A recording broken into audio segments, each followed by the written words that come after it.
नमस्कार, मैं हूं अनुष्का मंडल और आप देख रहे हैं माई पीडीएस समाचार। आज की कहानी सिर्फ एक राजनीतिक कहानी नहीं है, ये कहानी है जिद, संघर्ष और हौसले की कहानी। एक ऐसी महिला की कहानी जिसे कभी भीड़ के बीच लोहे की रॉड से पीट पीट कर अधमरा छोड़ दिया गया। लोगों को लगा कि अब कहानी खत्म है, लेकिन सच तो ये है कि कहानी वहीं से शुरू हुई थी। ये कहानी है ममता बनर्जी, जिसे दुनिया दीदी के नाम से जानती है। कल्पना कीजिए, साल 1990, कोलकाता की सड़कें, भीड़, नारेबाजी, गुस्सा और उसी भीड़ में एक महिला जिसके सिर पर अचानक से वार होता है, बार बार बेरहमी से। वह गिरती है, खून से लथपथ होती है और कुछ देर के लिए सबको लगता है कि सब खत्म। लेकिन वो ममता बनर्जी थी। वो रुकने वालों में से नहीं थी, वो गिरने वालों में से नहीं थी, या फिर वो हार मानने वालों में से नहीं थी। कुछ ही दिनों बाद उसी सिर पर पट्टी बांधकर वह फिर सड़कों पर लौट आई और यहीं से जन्म हुआ एक फाइटर का। आपको बता दें, 5 जनवरी 1955 में कोलकाता के एक साधारण परिवार में जन्मी ममता बनर्जी। न कोई राजनीतिक बैकग्राउंड, ना कोई बड़ा ताकतवर सहारा। पिता का साया भी जल्दी उठ गया और घर की जो जिम्मेदारियां हैं ममता के कंधों पर बचपन से ही आ गई।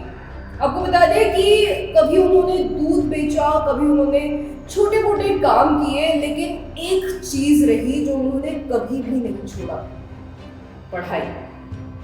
क्योंकि उनको पता था कि अगर जिंदगी बदलनी है, जिंदगी में कुछ आगे करना है, कुछ बढ़ के करना है, तो शिक्षा ही सबसे बड़ा हथियार है।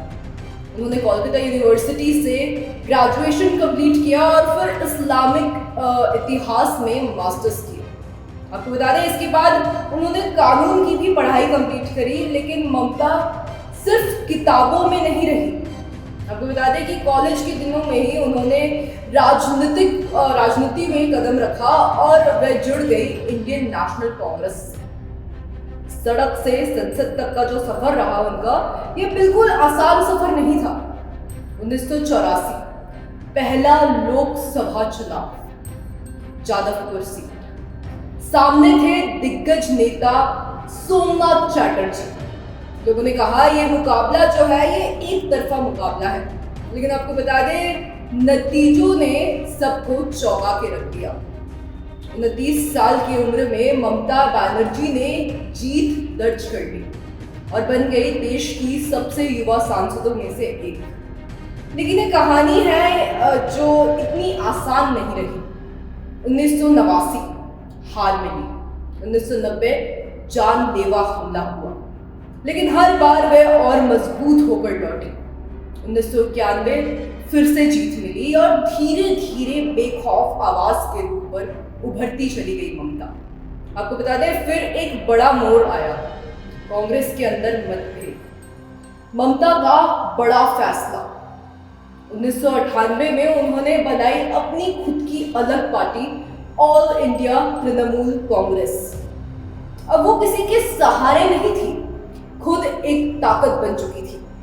और फिर आया 2011, इतिहास बदल गया।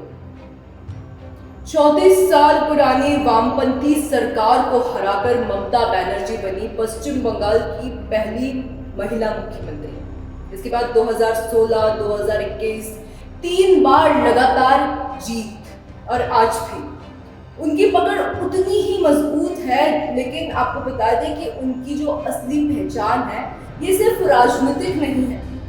ना आलीशान बंगला, ना बड़ी गाड़ियां, साधारण कपड़े, सादा जीवन, और उन्होंने शादी तक नहीं की। आपको बता दें, पूरी जिंदगी, पूरा उनका जो जीवन है ये जनता की सेवा को समर्पित कर दिया उन्होंने। तो सवाल ये है कि क्या चुनावों में भी दीदी की ये जो जादू है, दीदी का ये जो जादू है, ये अब भी चलेगा या बंगाल की राजनीति में आएगा नया मोड़?